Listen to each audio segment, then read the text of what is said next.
ఆదికాండము 27వ అధ్యాయము 1-2 వచనాలు చూస్తే,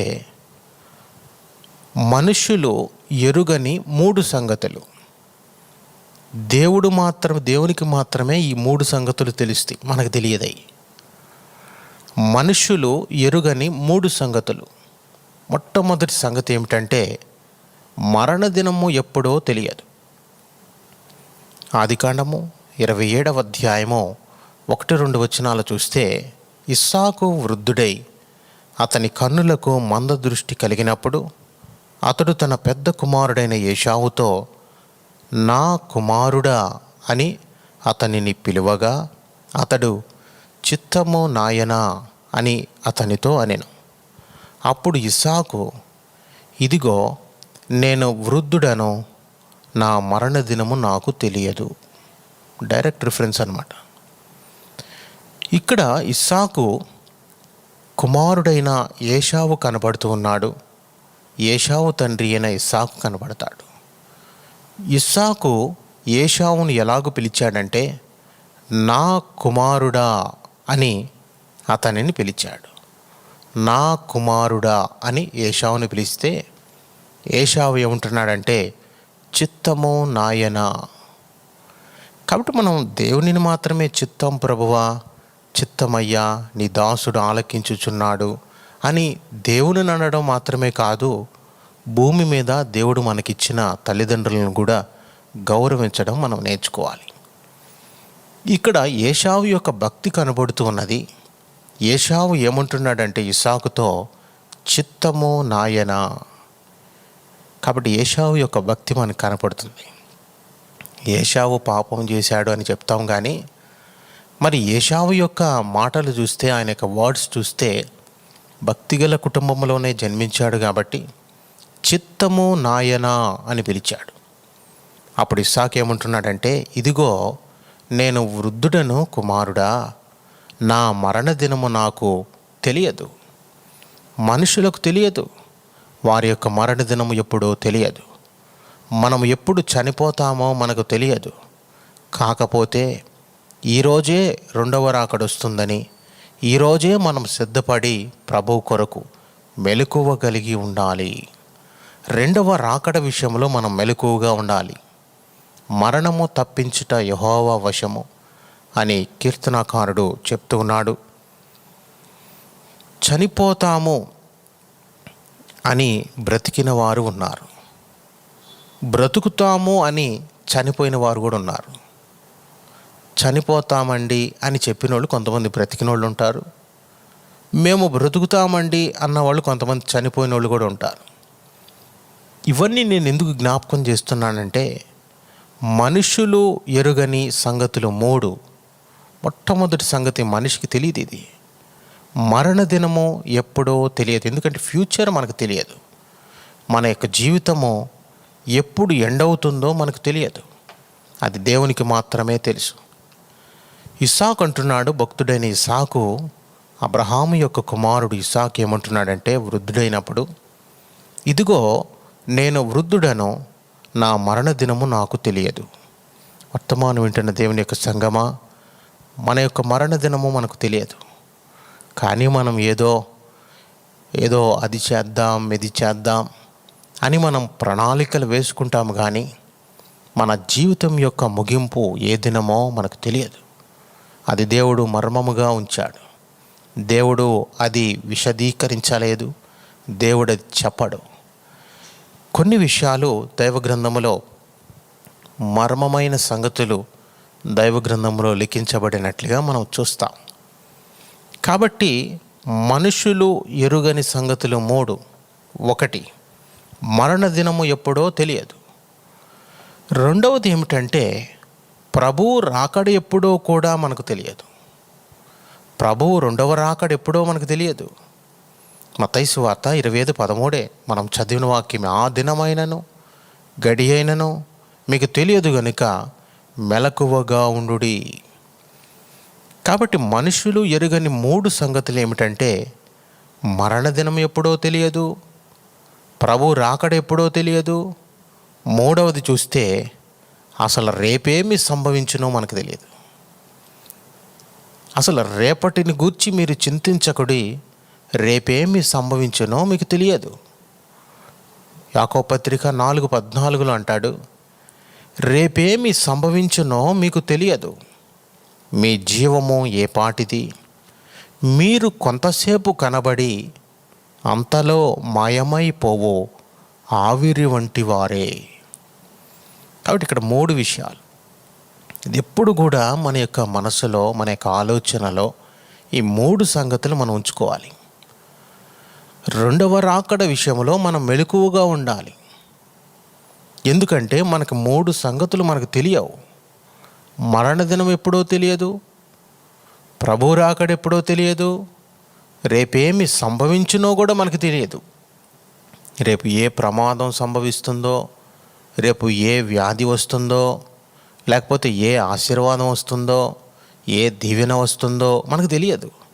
అసలు రేపేమి సంభవించునో మనకు తెలియదు. అంటే మనుషులకు తెలియని సంగతులు, ఎరుగని సంగతులు. We're most uncertain about our death. First point ఇది.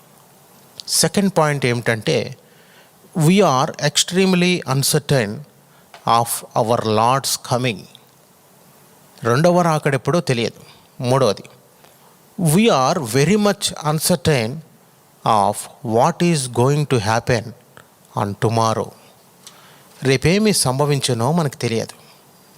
కాబట్టి ప్రతి విశ్వాసి కూడా ప్రతిరోజు మెలకువగా ఉండాలని ప్రభు జ్ఞాపకం చేస్తూ ఉన్నారు. ఇక్కడ మెలకువగా ఉండుడి అని మత్తయి సువార్త 25:13 చెప్పినటువంటి మాట, ఇక్కడ చెప్తున్నటువంటి మెలకువ నిద్రకు సంబంధమైనది కాదు. నిద్రకు సంబంధించిన మాట కాదు ఇది. ఇది ఆత్మ సంబంధమైన మెలకువ. రోమీయులకు రాసిన పత్రికలో 13:11 పౌలు భక్తుడు రోమా సంఘానికి వ్రాస్తూ 2 వచనాలు అక్కడ జ్ఞాపకం చేస్తాడు. రోమీయులకు రాసిన పత్రిక 13:11 చూస్తే, మరియు మీరు కాలము నెరిగి నిద్ర మేలుకొను వేళ అయినదని తెలుసుకొనిడి, అలాగు చేయుడి. అయ్యా, మీరు కాలమును ఎరగండి, కాలముని ఎరిగి నిద్ర మేలుకొను వేళ అయినదని తెలుసుకొని అలాగు చేయండి. కాలము తెలుసుకోండి, కాలం ఎలా ఉంది. కాబట్టి దుర్దినములు, భయంకరమైనటువంటి దినములు, మరణములు సంభవించే దినములు, వ్యాధులు సంభవించే దినములు, ప్రమాదములు జరిగే దినములు, దుర్దినములు. కాబట్టి మరియు మీరు కాలమునెరిగి నిద్ర మేలుకొను వేళ అయినదని తెలుసుకొని అలాగు చేయుడి. కాబట్టి ఇక్కడ మత్తు అంటే అర్థం ఏంటంటే, రోమీయులకు రాసిన పత్రిక 13:13 అంటాడు, అల్లరితో కూడిన ఆటపాటలైనను, మత్తైనను లేకయు, కామ విలాసములైనను, పోకిరీ చేష్టలైనను లేకయు, కలహమైనను మత్సరమైనను లేకయు, పగటియందు నడుచుకున్నట్టు మర్యాదగా నడుచుకుందాము. కాబట్టి ఈ యొక్క మొదటి భాగములో బీ వాచ్ఫుల్ అని దేవుడిగా హెచ్చరిస్తున్నాడు. రెండవ రాకడ విషయంలో చాలా మెలకువగా ఉండాలి. ఇక్కడ బుద్ధి లేని కన్యకలు ఏమి చేస్తున్నారంటే, మత్తయి సువార్త 25:11 అంతటా తలుపు వేయబడెను. ఆ తరువాత తక్కిన కన్యకలు వచ్చి, అయ్యా అయ్యా మాకు తలుపు తీయమని అడుగగా, అతడు మిమ్మును ఎరుగనని మీతో నిశ్చయముగా చెప్పుచున్నాను. వారు ఎలా అని ఉంటారంటే, తలుపు మూయుటలో ఉండినటువంటి ప్రమాదము వారికి తెలుసు. ఒక్కసారి గనక తలుపు మూసేస్తే మరలా ఆ తలుపు తీయలేరు. దేవుడు ఒకసారి గనక ద్వారము మూసివేస్తే ఆ ద్వారాన్ని మనుషులు తీయలేరు. నోహు యొక్క ఓడ యొక్క తలుపు యెహోవా దేవుడు మూసివేశాడు. ఇంక వాళ్ళందరూ వచ్చి ఓడ దగ్గరకు వచ్చి తలుపు తట్టినా, ఓడ దగ్గరకు వచ్చి కేకలు వేసినా ఆ రక్షణ ఓడలోనికి ప్రవేశము లేదు. కృపాకాలము ముగించబడింది, శ్రమల కాలం వచ్చేసింది. ఇంకా తలుపు మూయుటలో ఉండినటువంటి ప్రమాదము ఆ కన్యకలకు తెలిసిపోయింది. అయ్యా అయ్యా మాకు తలుపు తీయమని అడిగినా సరే నో ఛాన్స్. ఆయన ఏమన్నాడంటే మిమ్మును ఎరుగను. ఇక్కడ ఒక ఇంట్రెస్టింగ్ పాయింట్ ఒకటి బయటకు వచ్చింది. అసలు ఆన్సర్ ఇవ్వడం గొప్ప సంగతి. ఇక్కడ పెండ్లి కుమారుడు ఆన్సర్ ఇవ్వడం గొప్ప విషయం. ఇప్పుడు తలుపు వేసేశారు, పెండ్లి కుమారుడు వచ్చాడు. మరి ఇప్పుడు వీళ్ళు తలుపు తడుతున్నారు, అయ్యా అయ్యా తలుపు తీయమని. ఇప్పుడు ఆయన రెస్పాన్స్ ఇవ్వకపోతే ఏమవుదు? ఆయన రిప్లై ఎందుకు ఇస్తున్నారంటే ఆయన యొక్క పేరు ప్రార్థన ఆలకించువాడు. మనం ఏం ప్రార్థన చేసినా ఆయన ముందు రిప్లై ఇస్తాడు. అది ఎస్సా నో అవ్వచ్చు, కానీ ఆయన ఖచ్చితంగా రిప్లై ఇస్తాడు. అయ్యా అయ్యా మాకు తలుపు తీయము అన్నప్పుడు మిమ్మును ఎరుగను అని లోపల నుండి ఒక స్వరము వినబడుతుంది. మెలకువ లేనితనం మనం మిగిలిపోయేలా చేస్తుంది. మిగిలిపోయామంటే దేర్ ఎండ్స్ ద మ్యాటర్. వారికి నూనె లేదు. నూనె ఎందుకు లేదంటే వారు నిద్రపోతూ ఉన్నారు. కాబట్టి ఇలాగూ బీ వాచ్ఫుల్. ఇద్దరు మంచము మీద ఉంటారు, ఒకరు కొనిపోబడుదురు, ఒకరు విడిచిపెట్టబడుదురు. ఇది రాత్రిపూట. ఇద్దరు పొలములో ఉందురు, ఒకరు ఎత్తబడుదురు, ఒకరు విడువబడుదురు. ఇది ఉదయకాలం. ఇద్దరు తిరగలి విసుదురుదురు, ఒకరు ఎత్తబడతారు, ఒకరు విడువబడతారు. ఇది మధ్యాహ్న కాల సమయం. రాత్రికాలము, ఉదయకాలము, మధ్యాహ్న కాలం. ఇది ప్రపంచములో ఉన్న 3 కాలముల పరిస్థితిని జ్ఞాపకం చేస్తుంది. ఒకే టైంలో రెండవ రాకడ వస్తుందని లెక్క అన్నమాట. ఒకే టైం, అమెరికాలో ఒక టైం, ఒక్కొక్క కంట్రీలో ఒక్కొక్క సమయం. కాబట్టి రాకడ విషయంలో చాలా మనం మెలకువగా ఉండాలి. ఒక బోధకుడు ఇలాగూ వ్యాఖ్యానించాడు యేసుక్రీస్తు వారి గురించి. పుడతానని పుట్టాడు, చనిపోతానని చనిపోయాడు, లేస్తానని లేచాడు, వెళ్తానని వెళ్ళాడు, వస్తానన్నవాడు వస్తాడు. ఆయన చెప్పిందన్నీ జరిగినాయి.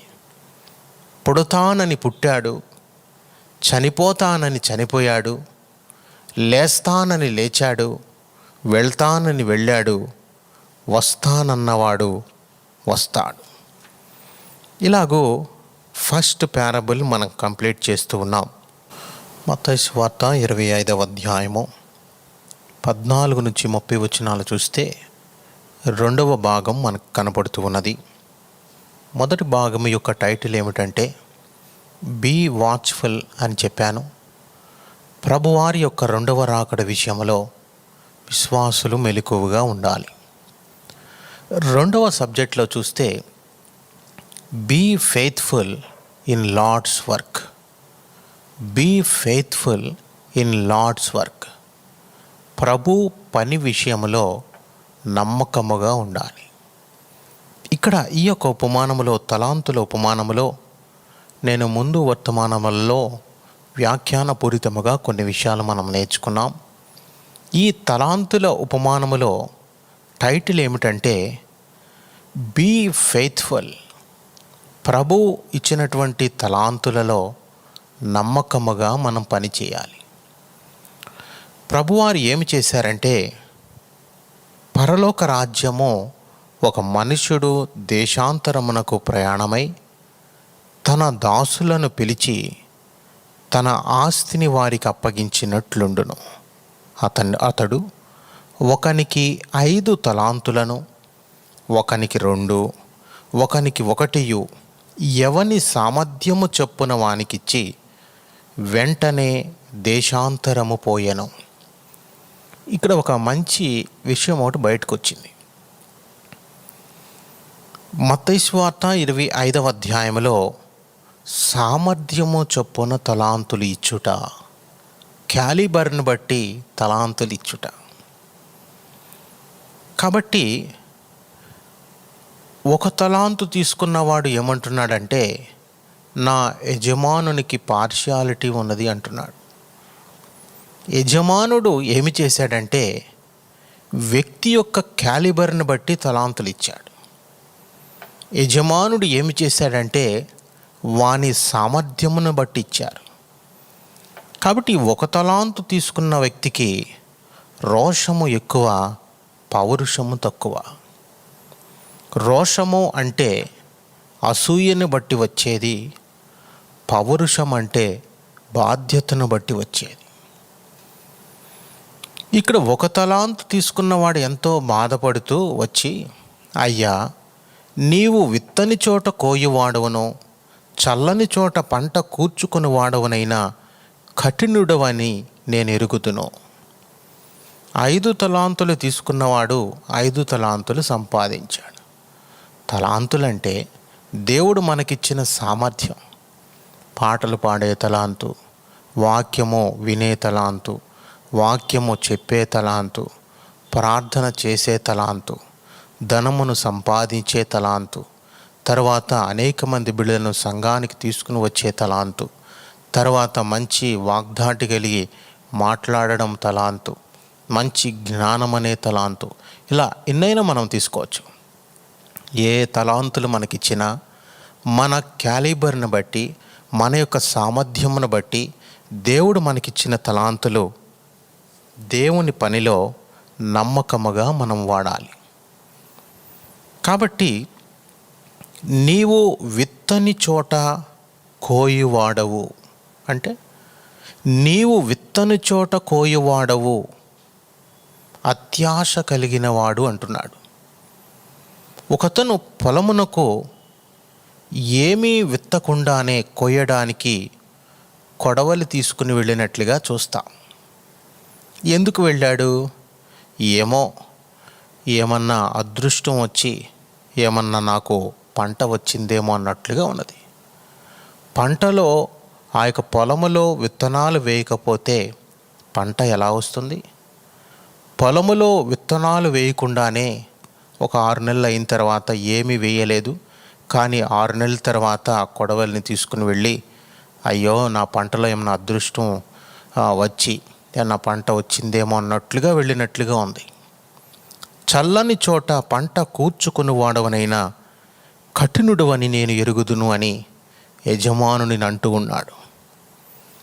కాబట్టి ఇతను పని చేయనందుకు నేరము ఎవరి మీద మోపుతున్నాడంటే యజమానుడి మీద నేరం మోపుతున్నాడు. అప్పుడు యజమానుడు అన్నాడు, సోమరువైన చెడ్డ దాసుడా, దేవుడు మనకు ఏది ఇచ్చాడో అది ఖచ్చితంగా లెక్కలు అడగడానికి ఇస్తాడు. దేవుడు మనకి ఏ తలాంతు ఇచ్చినా ఆ తలాంతుల గురించి ఆయన అడుగుతాడు. రేపు క్రీస్తు న్యాయ సింహాసన తీర్పులో తలాంతుల గురించి ఆయన అడుగుట. Whatever he gives he will ask an account. కాబట్టి దేవుడు నాకు ఆ దీవెనలు ఇచ్చాడు, ఈ ఆశీర్వాదాలు ఇచ్చాడు, ఆ ఇల్లు ఇచ్చాడు, ఆ పొలాలు ఇచ్చాడు అని మనం చెప్పడం మాత్రమే కాదు. What ever he gives he will ask an account. నీకు ధనం ఇచ్చాడు అనుకోండి, ధనం గురించి లెక్కలు చెప్పమంటాడు. అయ్యా, నీకు ఇంత ధనం ఇచ్చాను కదా, పేద ప్రజలకి ఏమిచ్చావు? నన్ను తెలుసుకున్నావు, నా కోసం బ్రతికావు, లెక్కలు చెప్పు. ప్రతి ఒక్క వ్యక్తి కూడా క్రీస్తు న్యాయపీఠం ఎదుట నిలబడి లెక్కలు చెప్పవలసినదే. అయ్యా, నీకు మంచి బలం ఇచ్చాను కదా, ఆ బలమును నా పని కోసం వాడావా? నా యొక్క వస్తువులు ఏమన్నా మోసావా? నా యొక్క మందిరపు పని ఏమన్నా చేసావా? మీటింగ్స్లో ఏమన్నా పాలు పొందావా? నీకు ధనం ఇచ్చాను కదా, ఏమి చేసావు ఆ ధనంతో? What ever he gives he will ask an account. కాబట్టి దేవుడు మనకి ఏదో ఇచ్చాడని మనం సంతోషపడడం కాదు, కానీ ఆ ఇచ్చినది లెక్కలెట్ట చెప్పాలో మనం సిద్ధపడాలి. అదే సిద్ధపాటు 2వ రాకడ కొరకు. దేవుడు మనకు అనేకమైన తలాంతులు ఇస్తున్నాడు, ఈవులు ఇస్తున్నాడు. అయ్యా, మాకు దేవుడు ఉద్యోగం ఇచ్చాడు, అయ్యా మాకు దేవుడు సంపాదన ఇచ్చాడు, అయ్యా మాకు ఇల్లు ఇచ్చాడు, అయ్యా మాకు అది ఇచ్చాడు, ఇది ఇచ్చాడని చెప్పడం కాదు. మనకు దేవుడు ఏమి ఇచ్చాడో ఖచ్చితంగా ఇచ్చిన దాని గురించి లెక్క అడుగుతాడు. మైకెల్ బ్రౌన్ అనే ఒక ఇంగ్లాండ్ నుంచి వచ్చినటువంటి మిషనరీగా అతను ఇక్కడికి వచ్చినట్లుగా మనం చూస్తాం. అతను చెప్పినటువంటి వచనాలు ఏమిటంటే, అతను చెప్పినటువంటి మాటలు, పరలోకములో ప్రతి ఒక్కరి పేరట కొన్ని గ్రంథాలు ఉంటాయి. వాళ్ళకు ఉండినటువంటి గ్రంథాలలో ఒక గ్రంథం పేరేంటంటే the book of missed opportunities. ప్రతి ఒక్క వ్యక్తి పేర కొన్ని గ్రంథాలు వ్రాయబడి ఉంటాయి. ఆ గ్రంథములలో ఒక గ్రంథం యొక్క పేరు ఏమిటంటే the book of missed opportunities. అవకాశములను కోల్పోయిన గ్రంథము. సాల్మన్ చిట్టుబాబు ఏ అవకాశాలు కోల్పోయాడు? ప్రతి ఒక్క వ్యక్తి పేరు మీద ఈ యొక్క గ్రంథం రాయబడి ఉంటుంది. ఏ అవకాశం నేను ఇచ్చాను కదా, అవకాశాలు కోల్పోయినటువంటి గ్రంథం. ఎన్ని అవకాశాలు మనం కోల్పోయాం? అవకాశాలు ఇచ్చాడా అడుగుతాడు, లెక్క అడుగుతాడు. You are not using your opportunities properly. ఉద్యోగం అవ్వచ్చు, వ్యాపారం అవ్వచ్చు, దేవుడిచ్చినటువంటి తలాంతులు అవ్వచ్చు.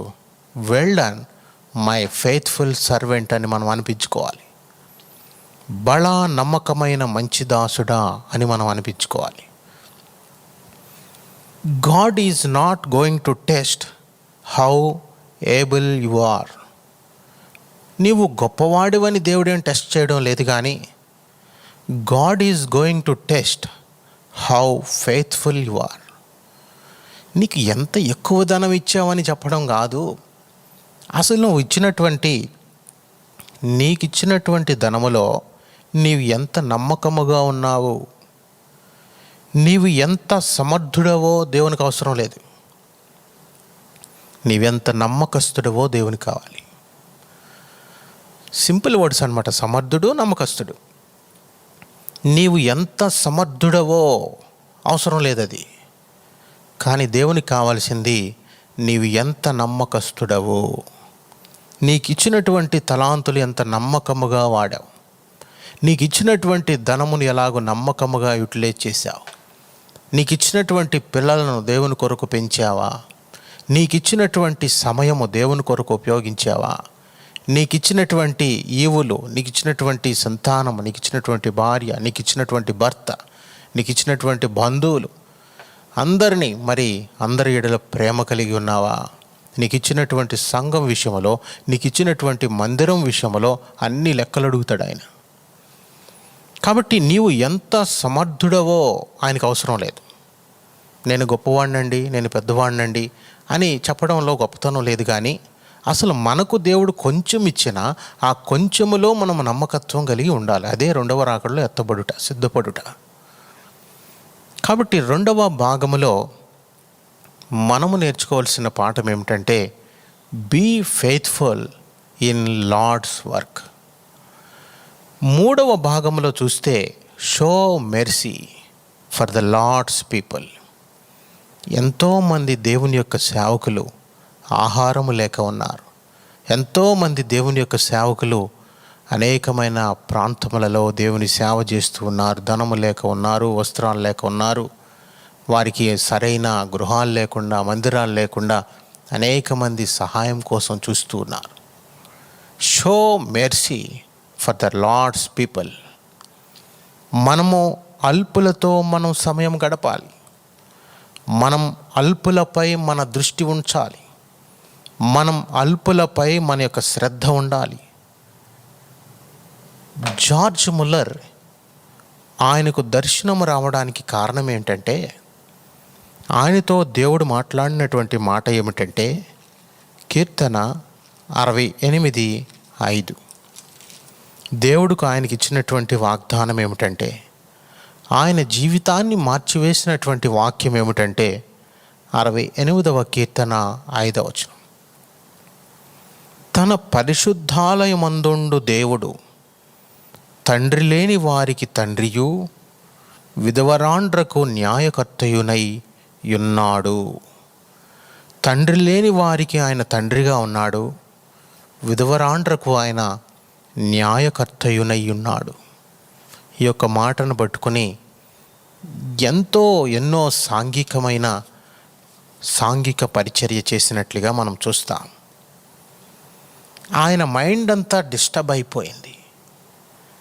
తన పరిశుద్ధాలయమందుండు దేవుడు తండ్రి లేని వారికి తండ్రియు విధవరాండ్రకు న్యాయకర్తయునై ఉన్నాడు అనే వచనాన్ని పట్టుకొని అప్పుడు విధవరాండ్రను దిక్కులేని పిల్లలను చేర్చుకొని వారికి ఆర్ఫనేజ్ కట్టించి భోజన పానాదులు, బట్టలు, వస్త్రాలు, విద్యాబుద్ధులు నేర్పించే పని భుజం మీద వేసుకున్నాడు. అనేక మంది పిల్లలను చదివించాడు. అనేక మంది విధవరాండ్రను పోషించాడు.